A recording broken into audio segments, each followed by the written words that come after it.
Hello everyone, welcome back to my channel. दोस्तों, कैसे हैं आप सभी। आप सबको मालूम है कि नई शिक्षा नीति 2020 जिसका नाम है NEP नेशनल एजुकेशन पॉलिसी 2020 राष्ट्रीय शिक्षा नीति 2020 को कल मंजूरी मिल चुकी है और शिक्षा प्रणाली में बहुत सारे बदलाव हो चुके हैं।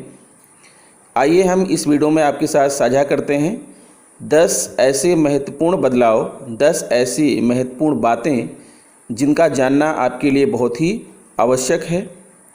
आप इन बातों को जान लीजिए, समझ लीजिए और उसे आत्मसात कर लीजिए और नई शिक्षा नीति 2020 के अकॉर्डिंग ही कार्य कीजिए।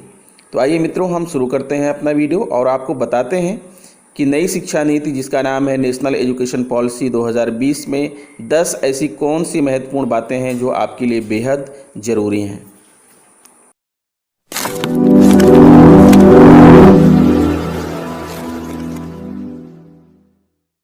हाँ तो दोस्तों, ये लीजिए, आपके सामने प्रस्तुत है न्यू एजुकेशन पॉलिसी। स्कूली शिक्षा से लेकर उच्च शिक्षा तक कई महत्वपूर्ण बदलाव। जानिए 10 सबसे ज़्यादा महत्वपूर्ण बातें। आइए देखते हैं वो 10 कौन सी बातें हैं। नंबर फर्स्ट है, केंद्रीय मंत्रिमंडल ने बुधवार को नई शिक्षा नीति को मंजूरी दे दी, जिसमें स्कूली शिक्षा से लेकर उच्च शिक्षा तक कई बड़े बदलाव किए गए हैं। साथ ही शिक्षा क्षेत्र में खर्च को सकल घरेलू उत्पाद का 6% करने तथा उच्च शिक्षा में साल 2035 तक सकल नामांकन दर 50% पहुंचने का लक्ष्य है।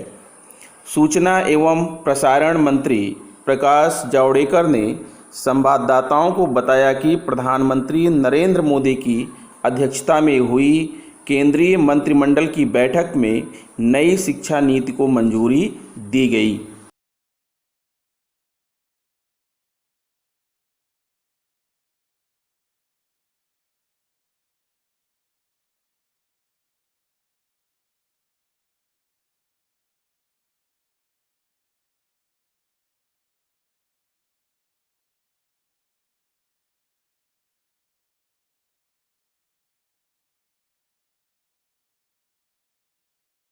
नई शिक्षा नीति में स्कूल शिक्षा से लेकर उच्च शिक्षा तक कई बड़े बदलाव किए गए।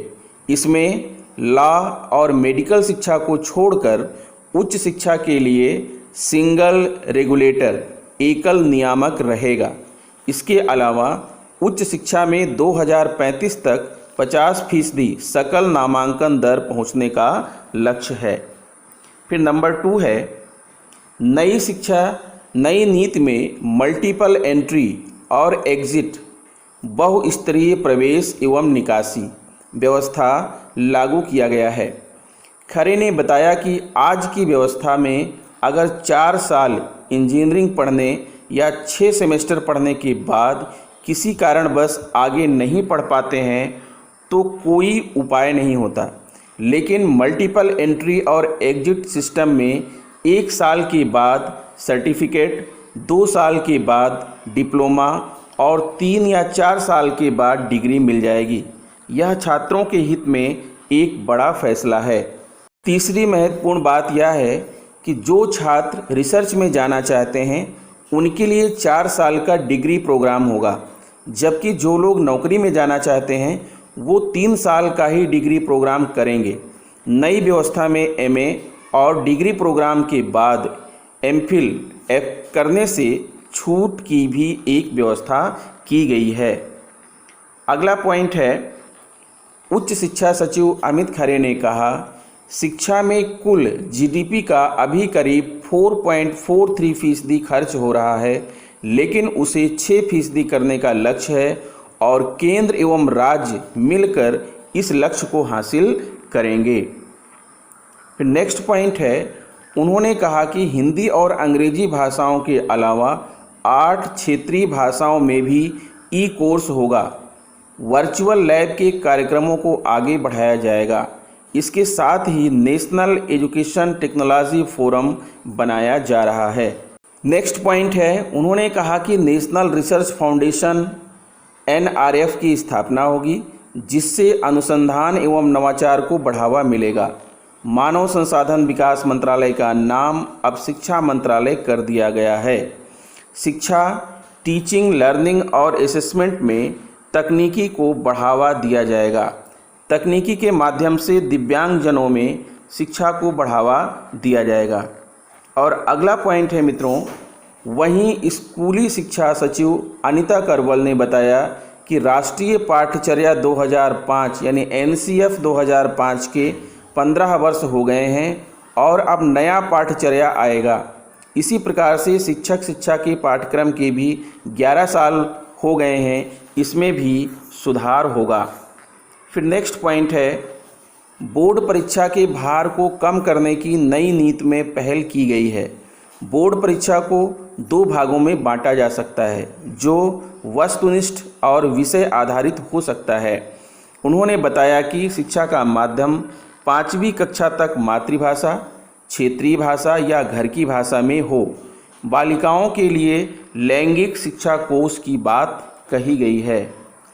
9वां पॉइंट है, करवल ने कहा कि बच्चों के रिपोर्ट कार्ड के स्वरूप में बदलाव करते हुए समग्र मूल्यांकन पर आधारित रिपोर्ट कार्ड की बात कही गई है।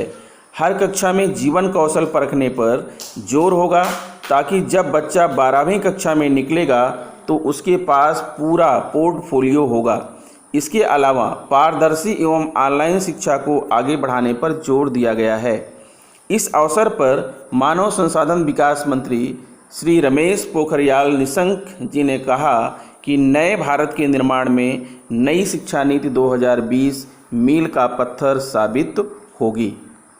एंड द नेक्स्ट पॉइंट है, और इस वीडियो का आखिरी पॉइंट है कि नई शिक्षा नीति को लेकर समाज के सभी वर्गों के 2.25 लाख सुझाव आए, और जो सुझाव आए हमने उनका व्यापक विश्लेषण किया।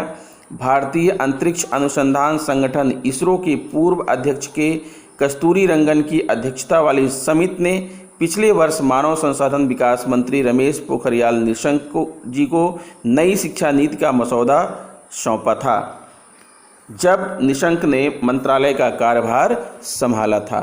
तो दोस्तों, ये रही जो है नई शिक्षा नीति यानी कि नेशनल एजुकेशन पॉलिसी, राष्ट्रीय शिक्षा नीति 2020 की 10 महत्वपूर्ण बातें। आशा करता हूँ कि आपको यह वीडियो पसंद आया होगा। यदि आपको वीडियो पसंद है तो please subscribe my channel, press bell icon and share it to other friends. तो दोस्तों, इस वीडियो में इतना ही। मिलते हैं आपसे नेक्स्ट वीडियो में और नई जानकारियाँ लेकर नई शिक्षा नीति या राष्ट्रीय शिक्षा नीति के विषय में। नमस्कार।